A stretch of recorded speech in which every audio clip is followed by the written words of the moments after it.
अभी इसमें जैसे सिलेबस जो पीटी का है बहुत क्लियर है, वो है भारत का इतिहास।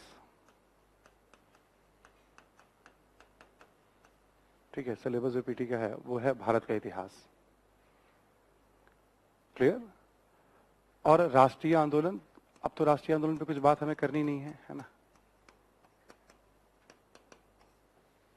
राष्ट्रीय आंदोलन की तो बात होगी, मॉडर्न इंडिया का हिस्सा था वो, है ना।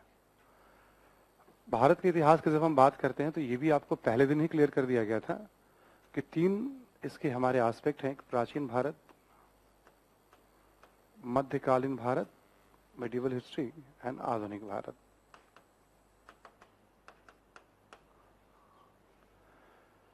इस 20 प्रश्न में से या 15 प्रश्न में से किससे कितने पूछे जाएंगे इसकी भी कोई गारंटी नहीं होती है। पिछले 2 वर्ष और पिछले 3 वर्ष, मान लो आप 3 वर्ष के ट्रेंड को छोड़ दो, तो यदि 15 प्रश्न पूछे जाते थे, पुराना ट्रेंड मैं बता रहा हूं आपको, ओल्ड ट्रेंड है ना, तो यदि 15 प्रश्न पूछे जाते थे तो लगभग मान के चलो 9 से 10 प्रश्न तो यहीं से पूछे जाते थे। यदि लगभग 15 मान लिया हमने तो ठीक है। 3 साल के पहले जितना भी ट्रेंड उठा के देख लो आप, 7-8 साल ही नहीं पीछे का भी ट्रेंड उठा के देखोगे आप, तो मॉडर्न इंडिया के ही क्वेश्चंस आपको दिखेंगे। इसलिए एस्टैब्लिश हो गया था कि मॉडर्न इंडिया पढ़ लो तो फिर ज्यादा पढ़ने की जरूरत नहीं है। पूछने के ऊपर है, यूपीएससी अभी भी पूछ सकती है, क्योंकि मॉडर्न इंडिया का इंपॉर्टेंस ज्यादा है भी हमारे लाइफ में किसी भी एंशिएंट मिडिवल की तुलना में, क्योंकि सबसे करीब है ना हमारे वो। सारी पॉलिसी, सारे सिस्टम हमारे मॉडर्न एरा में ही तो बन रहे हैं सब। और पुराने ट्रेंड में मिडिवल हिस्ट्री में अराउंड 3 क्वेश्चंस, और यहाँ पे 1-2 क्वेश्चंस की संभावना रहती थी। एंशिएंट में 3 क्वेश्चंस और 1-2 क्वेश्चन की संभावना रहती थी।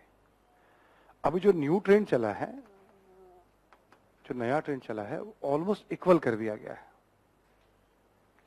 जैसे 6-7 प्रश्न यहाँ, 5-6 कुछ प्रश्न यहाँ, और वैसे ही मान लो आप 6-7 प्रश्न यहाँ।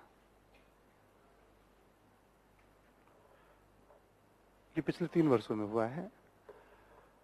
और जैसे कभी मेडिवल से नंबर ऑफ क्वेश्चन, जैसे अभी last to last year 8 question पूछे गए थे तो इधर से 5 थे, अभी इधर से 7-8 पूछ लिए गए तो इधर से 5 थे।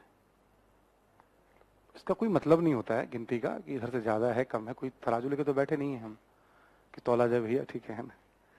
ये बस जानने के लिए है कि जब यूपीएससी सिलेबस कहती है भारत का इतिहास, तो अब वो भारत के इतिहास से ही पूछती है।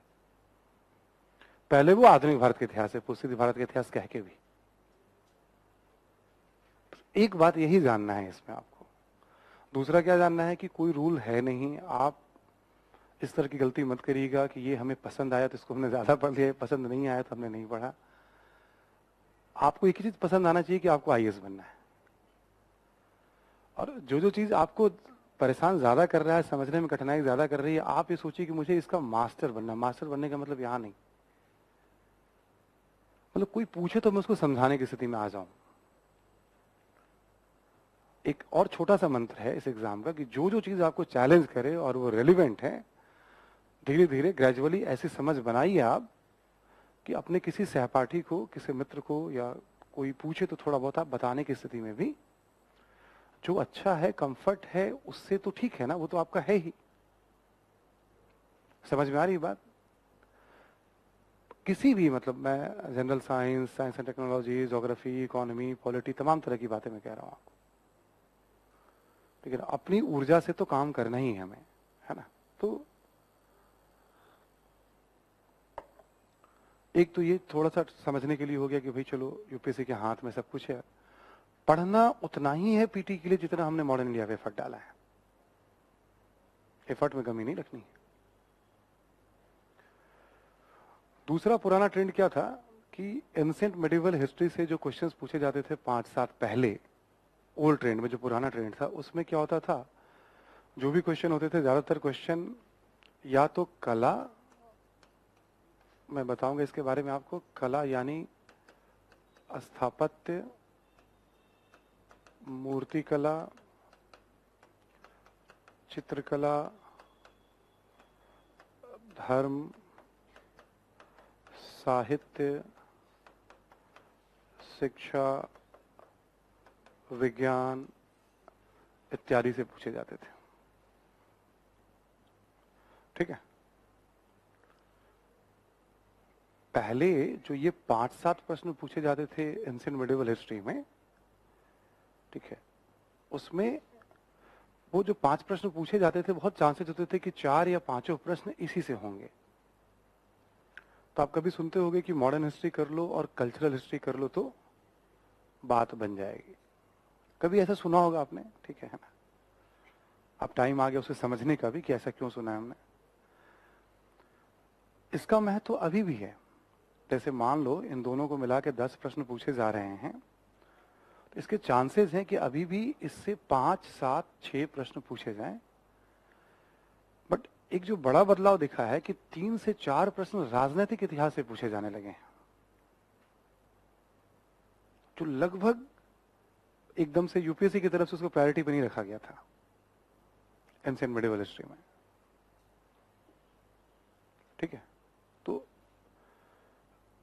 पुरानी बातें जो चलती थी वो क्या चलती थी? आधुनिक भारत पढ़ लो और कल्चरल हिस्ट्री पढ़ लो, तो बाकी कुछ प्रारंभिक परीक्षा में पढ़ने की, यही सिलेबस मेंस का भी था, तो लोग बाकी से बच जाते थे। 3 साल में यूपीएससी ने बहुतों को झटका दिया है, क्योंकि देखो जो 14-12 प्रश्न पूछे जा रहे हैं एंशिएंट मिडिवल हिस्ट्री से ना, सारे नहीं बनते हैं, लेकिन कुछ तो बनने योग्य होते ही है ना, 5, 7, 8। यहां तो 0.33 नंबर पे, 0.66 नंबर पे लोग अंदर हो जाते हैं, बाहर हो जाते हैं। अपने विजन आईएएस के एक स्टूडेंट रही हैं पंकज यादव, अभी असम कैडर में आईपीएस हैं वो, हरियाणा के रहने वाली पंकज।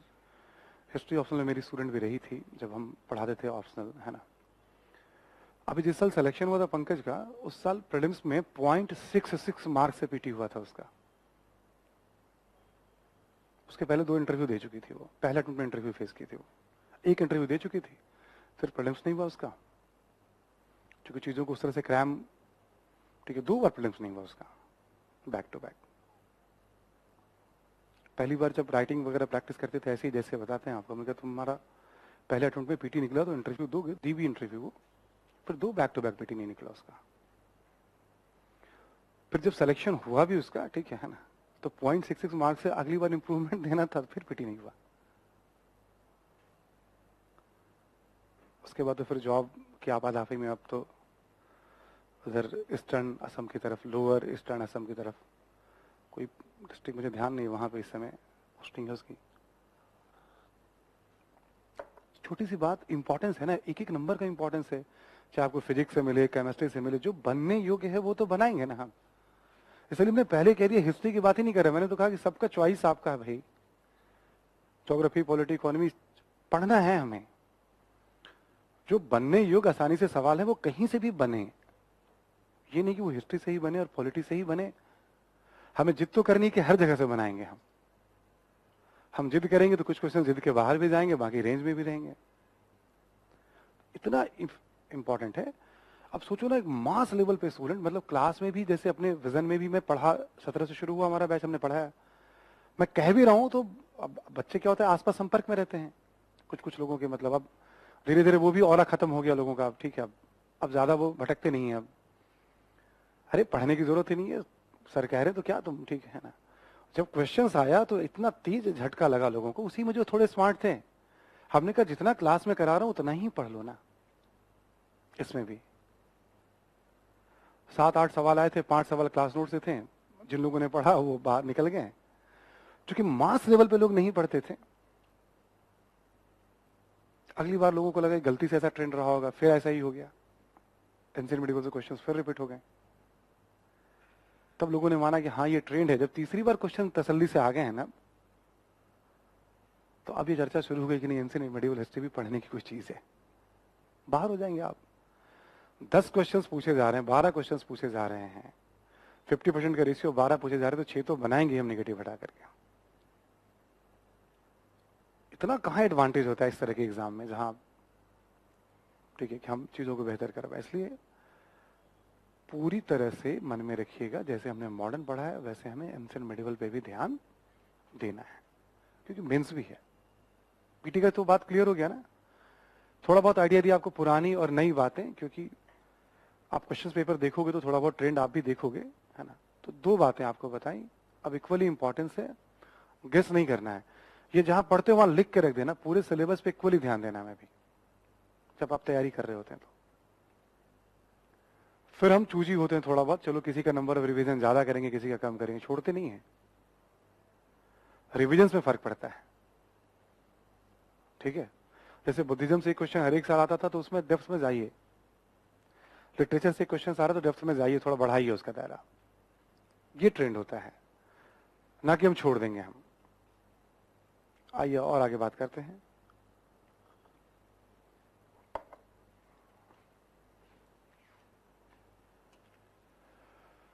मुख्य परीक्षा का जो सिलेबस है एंशिएंट मेडिवल हिस्ट्री का, वो लिखा हुआ है साफ साफ, संस्कृति एवं विरासत,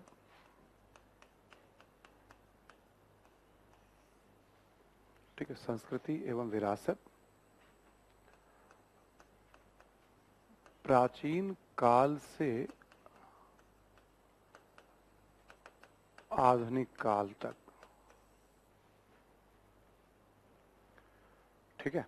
इसका मतलब हो गया प्राचीन काल की संस्कृति एवं विरासत, मध्यकाल की संस्कृति एवं विरासत और आधुनिक काल की संस्कृति एवं विरासत। मुख्य परीक्षा का सिलेबस है। पेपर 1 में जो शुरू के आपके 1-2 क्वेश्चन या 3 क्वेश्चन या 4-4 तक क्वेश्चन पूछे गए हैं पेपर 1 में, वो शुरू वाले जो क्वेश्चंस होते हैं, या 250 वाट्स में भी शुरुआती क्वेश्चंस होते हैं, वो इसी से होते हैं। इस बार तो कम ही पूछा गया, ऐसे देखा जाए तो 2 क्वेश्चन है, वैसे एक भी कह सकते हो आप उसे। इस बार की बात करें हम, जस्ट इसके पहले जो मेंस हुआ था 4 क्वेश्चंस, एकदम 6 क्वेश्चंस में 4 क्वेश्चंस बहुत प्रेम से यहाँ से, उसके बाद तो फिर पूछो ही मत। जब वैसे पढ़ने की आदत नहीं है और 6 में 4 क्वेश्चन मेंस में आ जाए तो कटअप 734 से ज्यादा तो जाना भी नहीं था। ये जो 734 कटअप गया उसमें कल्चर ने भी अपना रोल प्ले किया है, सबसे लोवेस्ट कटअप जो गया है यूपीएससी का मेंस में। समझ में नहीं आ रहा लोग तो लिखेंगे क्या वहां पे, तो फिर जब कोई नहीं लिखेगा तो नंबर वैसे नीचे जाना है।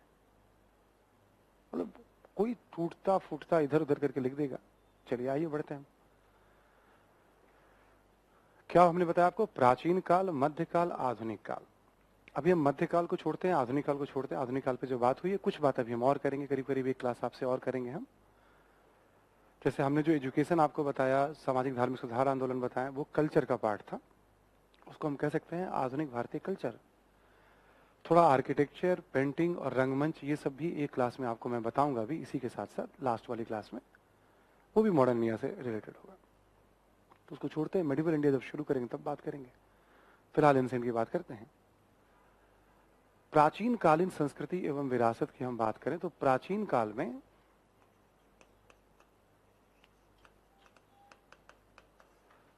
हम 10 ब्रॉड टॉपिक हैं हमारे, जिसमें 8 इंपॉर्टेंट हैं, 2 न के बराबर उसका महत्व है। पूरे प्राचीन काल में हम बात करें तो जैसे पाषाण काल, जहां से अभी शुरू करने वाले हैं अभी हम थोड़ी देर में, स्टोन एज एक टॉपिक है। हड़प्पा सभ्यता के बारे में तो सभी लोग जानते हैं, ठीक है। ताम्रपाषाण नाम है टॉपिक का, ठीक है। इसके बाद वैदिक संस्कृति,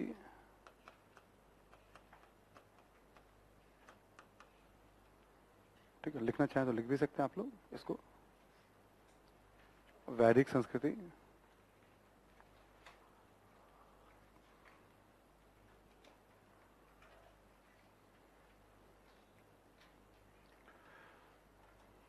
वैदिक संस्कृति, इसके बाद बुद्ध काल,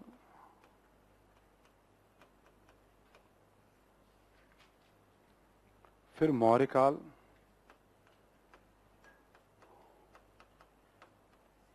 फिर मौर्योत्तर काल,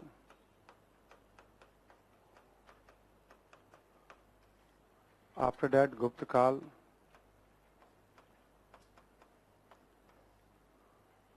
नीचे वाला शायद आपको दिखाई ना पड़े तो मैं बोलता जा रहा हूं, मौर्योत्तर काल,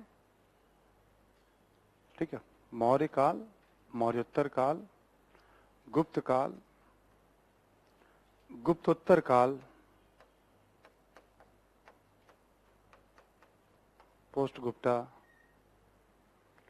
और जो आखिरी टॉपिक इसमें होगा वो आप लिख लीजिएगा, दिखाई शायद ना पड़े आपको, या दिख जाए तो अच्छी बात है, पूर्व मध्य काल। सुनने पे ध्यान दीजिएगा, early medieval period, early medieval period, पूर्व मध्य काल।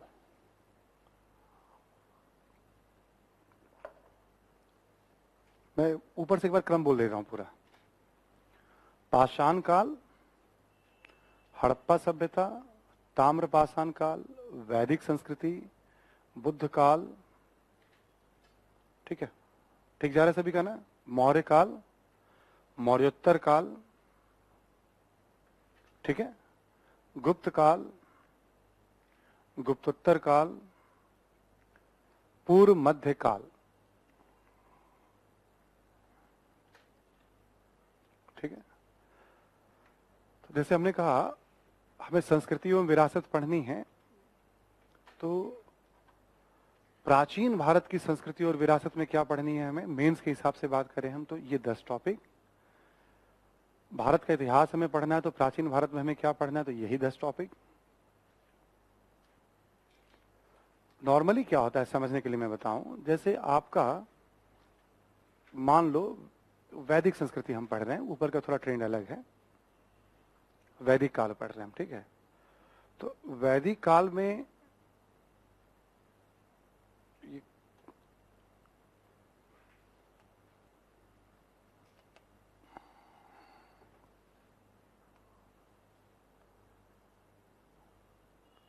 Tap wants to preview, got it। क्या करना है भाई? यहाँ पे इसको, ये बोर्ड है, ठीक है।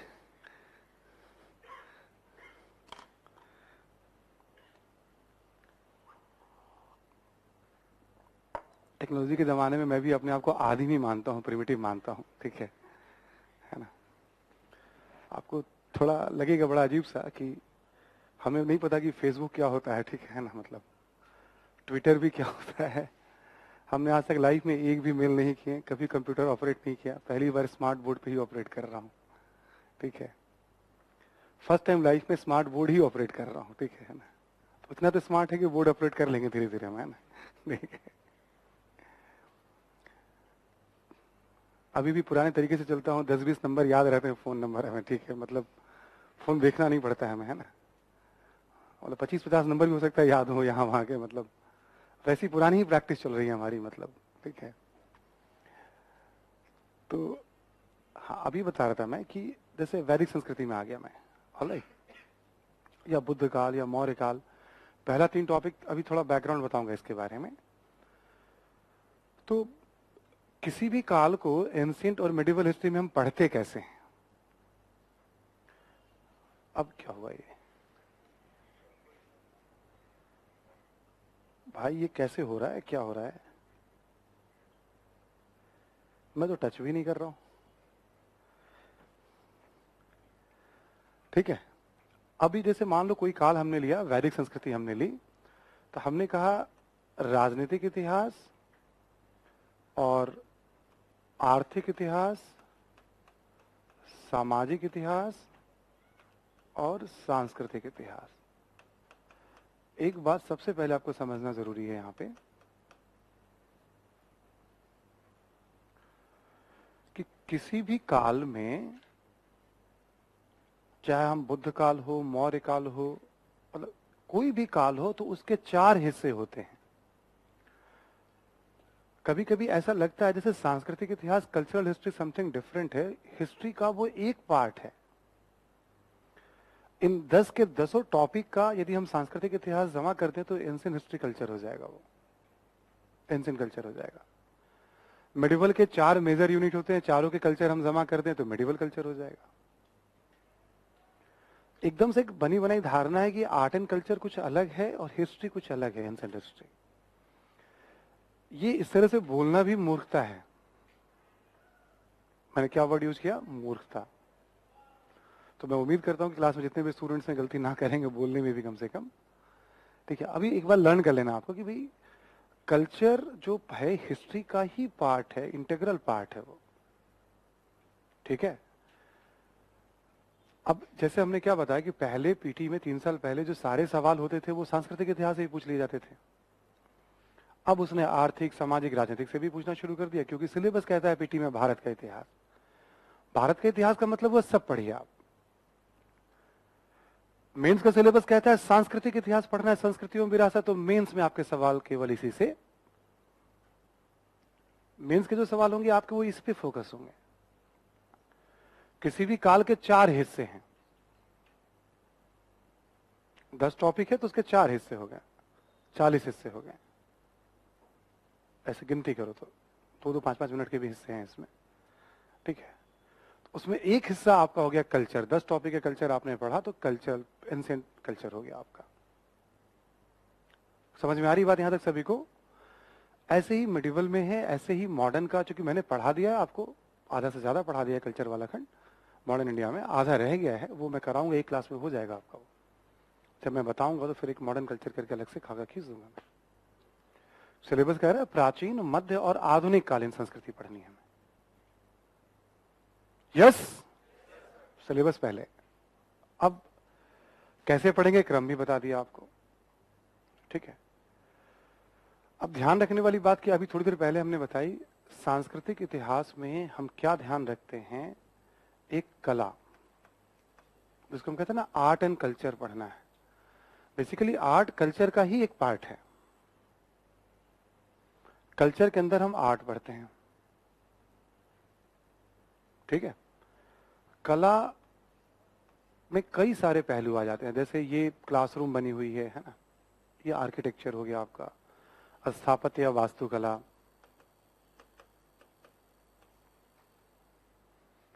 ठीक है, मूर्तिकला, चित्रकला, और भी कला में संगीत है, नृत्य है, नाटक है, जो परफॉर्मिंग आर्ट वगैरह होते हैं ना, संगीत, नृत्य, नाटक, शिल्प, संगीत, नृत्य, नाटक, शिल्प। थोड़ा इसको भी पेन चला लेंगे आप सभी लोग, है ना, इसको कर लीजिएगा नोट एक बार। इसी से तो आपको हेल्प मिलेगा क्वेश्चन लिखने में। जैसे मैं कहूं कि हड़प्पाई कला के बारे में बताएं, तो आप बताएंगे क्या? पढ़ा दूंगा, बट ये पॉइंट्स आपको लिखने होंगे। ठीक है, स्थापत्य कला, स्कल्पचर यानी मूर्ति कला, पेंटिंग, चित्रकला, music, dance, theatre and craft, नाटक, शिल्प, संगीत, नृत्य। ठीक है, तो सांस्कृतिक इतिहास में एक तो हमें पढ़ना होता है कला, दूसरा बहुत खतरनाक होता है साहित्य। खतरनाक मतलब डरने वाली बात नहीं है, बट नाम वगैरह ध्यान रखने पड़ते हैं, इसमें फैक्चुअल है ये। कालिदास की 7 रचनाएं हैं, तो भाई अभिज्ञान शकुंतलम, ठीक है, और विक्रमोस उर्वशीयम, मालविकाग्निमित्र, ऋतु संहार, मेघदूत, कुमार संभवम, रघुवंशम, 7 रचनाएं हो गई। ठीक है, भास के 13 नाटक है, घबराइएगा नहीं, 2 ही मिलते हैं उसमें। ठीक है, एग्जाम्पल दे रहा हूँ, सुद्रक के, विशाख दत्त के, हर्ष के 3 नाटक है, 20 तो नाटक हो गए। अभी जस्ट हमने बात की, तो ऐसे इंफॉर्मेशन आपको, चूंकि साहित्य ना इंपॉर्टेंट है, इसलिए भी इंपॉर्टेंट है कि पिछले 3 साल से किसी न किसी रूप में साहित्य से एक मेंस में भी प्रश्न आ गया है, और 3-4 साल से, 5 साल से लगातार साहित्य से एक पीटी में भी प्रश्न आ रहा है। जो 5 क्वेश्चंस पूछे जा रहे हैं एंशिएंट हिस्ट्री में, उसमें से एक क्वेश्चन साहित्य से ही रह रहा है। वो तो साथ साथ मैं ट्रेंड बता दूंगा आपको। ठीक है, कला, साहित्य, धर्म, शिक्षा, विज्ञान,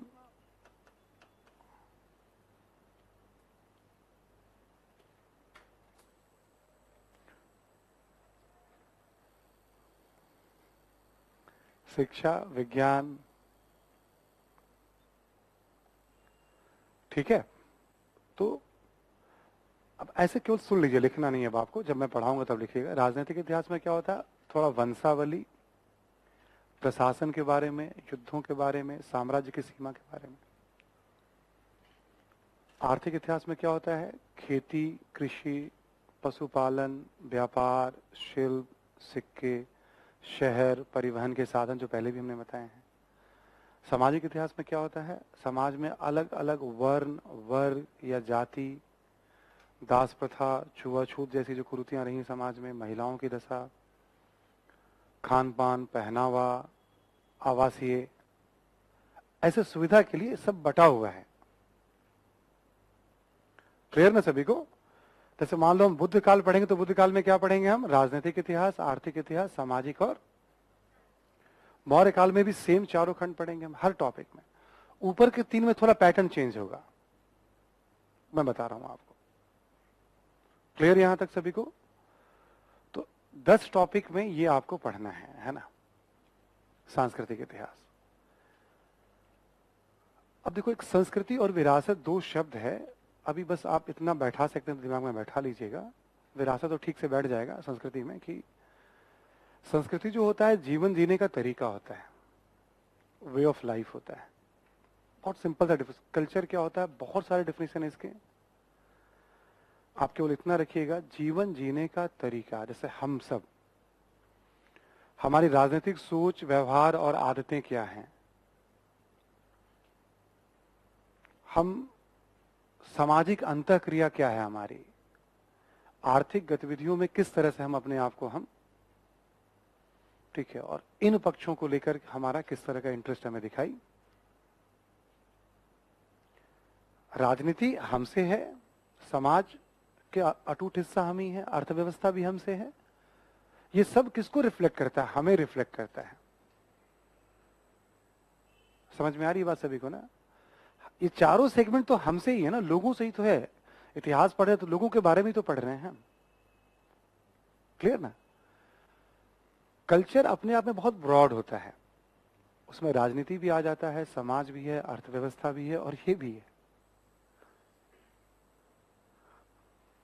अब जब हम हिस्ट्री में पढ़ते हैं तो क्या देखते हैं हम, कि उस दौर की राजनीति, अर्थव्यवस्था, समाज हमें आज उतना प्रभावित नहीं करता है जितना हमें ये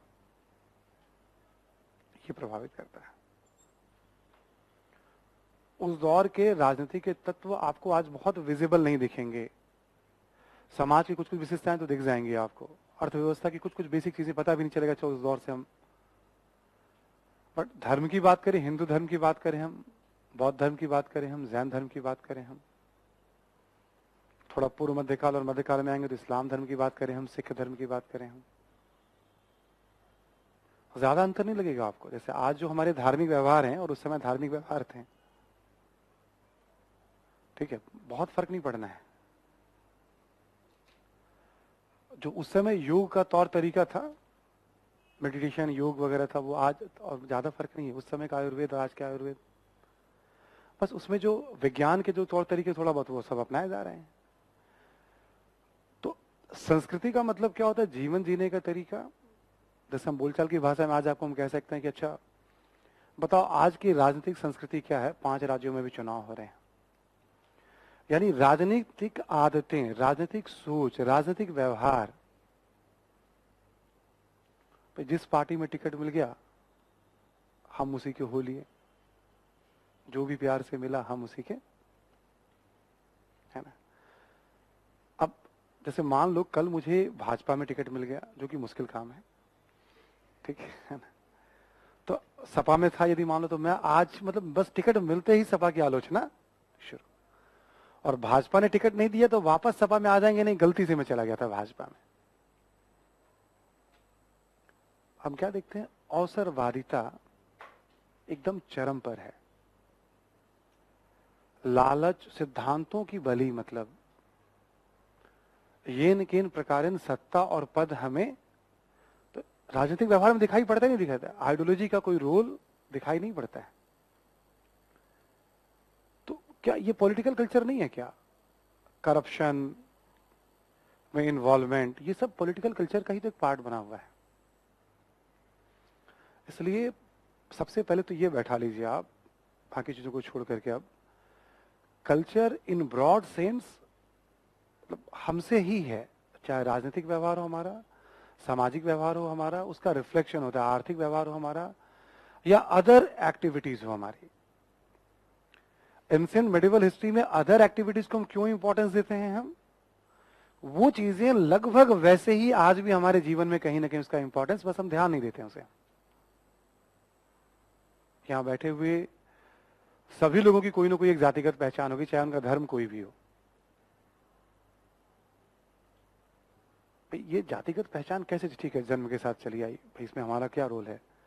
माता पिता का जो धर्म है, जो जाति है, वो हमारी हो गई, इसमें तो अपना कोई चॉइस नहीं है ना। तो उनके जो पेरेंट्स थे वो आ गए दुनिया में, तो उनका चॉइस, ठीक है ना, ऐसे चॉइस तो है नहीं। तो ये कब से चला आ रहा है, ये परंपरा, ये जाति की परंपरा, ये वर्ण की परंपरा, ये भेदभाव जैसी कुरीतियां, अमानवीय प्रथाएं? थोड़ा सोचेंगे ना तो पीछे की तरफ वो ले जाएगा हमें। शादी विवाह के तौर तरीके देखेंगे आप, जैसे जो अभी भी एक तरीका होता है नॉर्मली हिंदुस्तान में, क्योंकि हिंदू बहुल देश है, तो जो वधु पक्ष होते हैं वो वर का चयन, मतलब वधु पक्ष जो होते हैं वो वर का चयन करते हैं, ढूंढते हैं भाई, और फिर सब रिश्ते वगैरह तय होते हैं, फिर वर बारात लेकर के आता है, फिर वधु विदा, 7 फेरे होते हैं, तमाम तरह के जो रिचुअल्स होते हैं। गोत्र के बारे में सुनते होंगे आप, ठीक है ना, अलग अलग ऋषियों से उसकी पहचान की जाती है गोत्र की, गोत्र मिलान होता है, ठीक है, एक गोत्र में शादी नहीं होती है, गोत्र बहिर्विवाह की बात होती है ना। आज के समाज में बहुत सारी चीजें आप देखते होंगे आप, जैसे मतलब प्रेम विवाह पे भी खूब चर्चा होती है समाज में, सामान्य सी बात शहरों में, अब ये शहरों के अंदर सामान्य सी बात अब हो गई है। उदारीकरण के दौर में बहुत खूब चर्चा, इसमें विवाद होते थे, बट अब सामान्य सी बात शहरों में है। ग्रामीण क्षेत्रों में अभी भी नहीं कह सकते हैं हर जगह, बट चेंजेस आ रहा है। तो महिलाओं के प्रति तरह तरह के अपराध देखेंगे आप, तो प्राचीन ग्रंथों में भी 8 टाइप ऑफ मैरिज का उल्लेख है। ब्रह्म, प्रजापत, आर्स, देव, असुर, राक्षस, गंधर्व, पैशाच, ऐसे करके 8 प्रकार के विवाहों का उल्लेख है।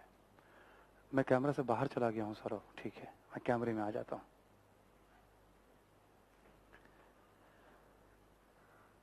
तो आप देखोगे ना, तो वो 8 तरह की जो विवाह के तौर तरीके हैं, जिसको समाज मान्यता देती है, जिसको समाज मान्यता नहीं देती है, ठीक है, जिसे आज अपराध की श्रेणी में रखते हैं, वो उस दौर में भी था, आज भी है। तो हम थोड़ा सा और ऐसे ग्रेजुअली देखना शुरू करेंगे हम, तो क्या होता है विकास क्रम में, जैसे हम तो जी रहे हैं ना, हम थोड़ी सोच रहे हैं कि हम किस काल में, हम तो बस अपने लाइफ को जी रहे हैं। कुछ अच्छी चीजें आती है तो उसको अडॉप्ट करते हैं, पुरानी चीजों को छोड़ते हैं, फिर हम आगे बढ़ते हैं। समाज के अलग अलग हिस्से हैं, वैज्ञानिक अपना काम कर रहे हैं, डॉक्टर अपना काम कर रहे हैं, हम थोड़ी सोचते हैं कि भाई हम इतिहास बना रहे हैं अभी बैठ करके। हम जैसे हम जीते हैं वैसे वैदिक और मौर्य काल में भी लोग जीते थे। ऐसा नहीं सोचे कि कुछ अलग दुनिया थी वो, हम एक अलग दुनिया है। ऐसे ही पीढ़ी दर पीढ़ी किसी समाज का इवोल्यूशन होता है। समझ में आ रही बात सभी को ना? उस दौर में भी नई चीजें समाज में आई, उसे अडॉप्ट कर लिया गया, पुरानी चीजें छूटती जाती हैं, फिर हम अडॉप्ट करते जाते हैं सुविधा के लिए, या कुछ डिफरेंसेस को ध्यान में रखकर हम काल का विभाजन करते हैं, जिससे थोड़ी विभाजन ब्रेक करने से क्या होता है, चीजें दिमाग में फिट होनी शुरू होती हैं। जैसे अभी देखो 47 से लेकर हम बात करें तो एक नेहरू एरा कहा जाता है 64 तक। अब मॉडर्न इंडिया की किताबों में प्रायः नेहरू एरा तक के इंफॉर्मेशन मिलेंगे आपको। हम जब पढ़ते थे या हमारे कुछ समय बाद तक 47 में ये आके इतिहास खत्म हो जाता था। नेहरू एरा के बाद 64 से फिर चर्चा होती है 91 तक की, पोस्ट नेहरू, और अब 91 से फिर अब उदारीकरण की बात होती है। 91 से उदारीकरण की बात होती, थोड़ा और डिवीजन कोई करना चाहे इसको तो 91 से 2001 कर सकता है, जब अमेरिका पे, ठीक है ना, वो डिवीजन का तरीका होता है अलग अलग। अब 2001 से कोई चाहे तो 2019-20 भी कर सकता है, प्री कोरोना और पोस्ट कोरोना। अपने जीवन काल में जब किताबें लिखी जाएंगी, अपने जीवन के अंतिम अवस्था में आप सब भी देखेंगे, ये सब डिवीजन आपको दिखेगा।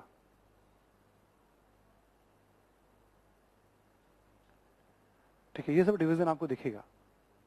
ऐसे ही ना सुविधा के लिए मतलब या ट्रेंड में बदलाव के हिसाब से बांट लिया जाता है। जितना हम पीछे की तरफ जाते हैं ना, हमारे पास एविडेंस कम मिलते हैं उस काल को जानने का, तो उतनी समस्या है किसी काल को जानने समझने में। जितना हम करीब रहते हैं इन्फॉर्मेशन बहुत ज्यादा, इसलिए बहुत ज्यादा पढ़ लिया मॉडर्न इंडिया में हम लोगों ने। मॉडर्न इंडिया के पास और ज्यादा इन्फॉर्मेशन है, पग पग पे इन्फॉर्मेशन है।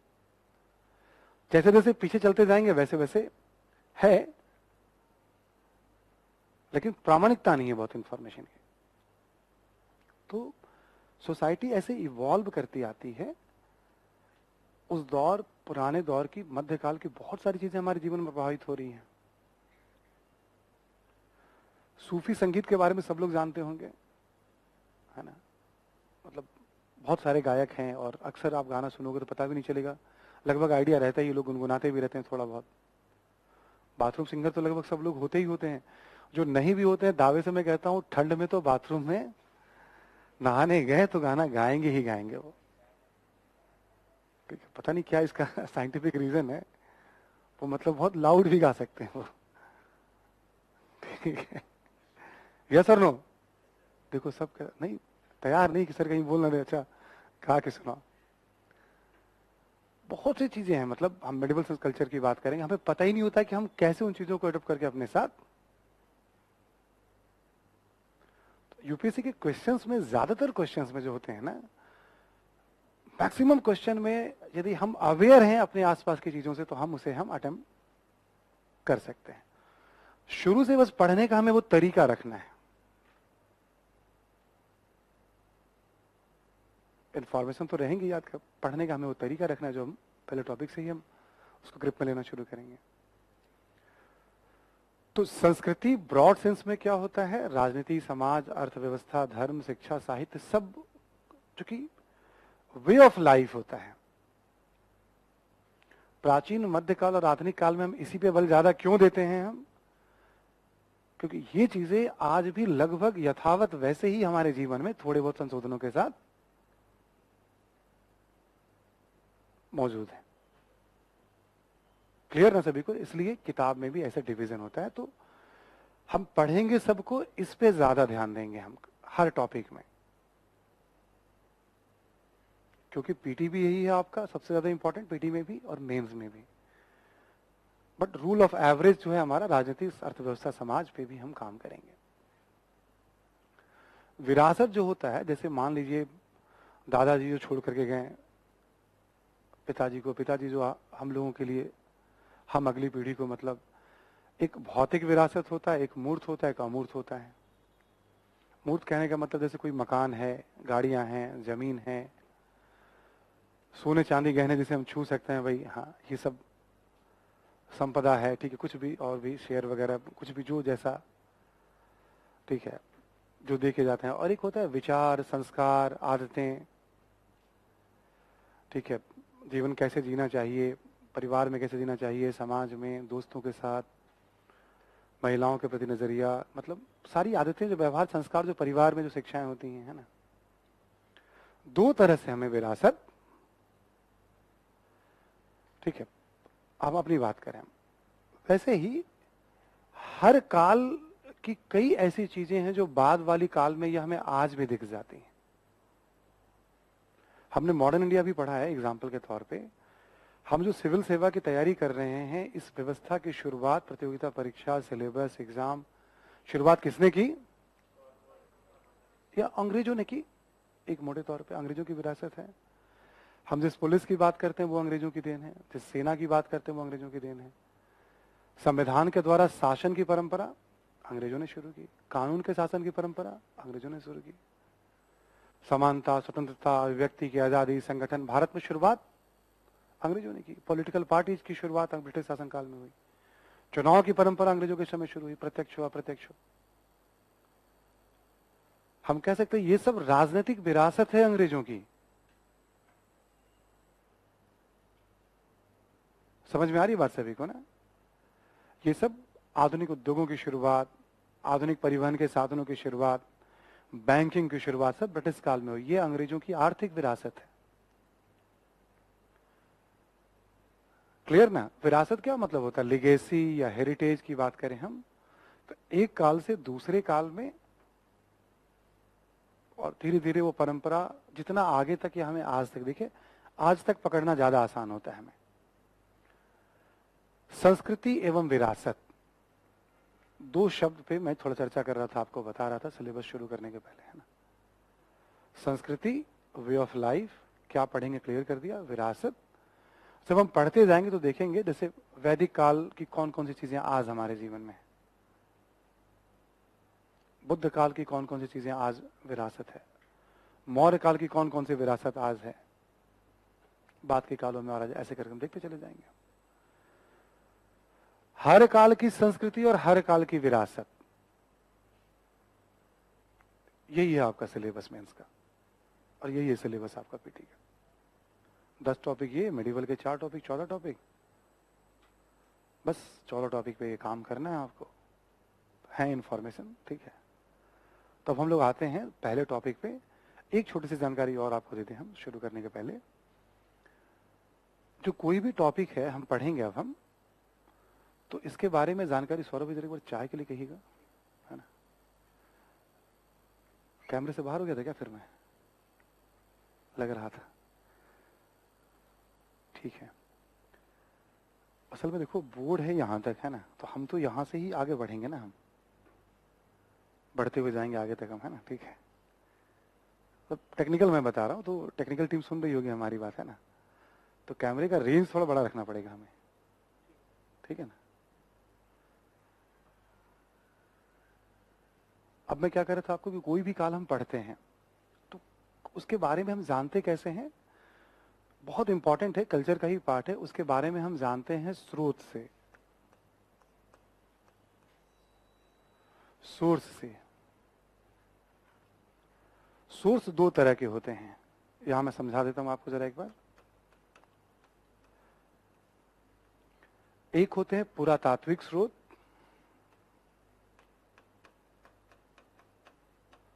और एक होते हैं साहित्यिक स्रोत।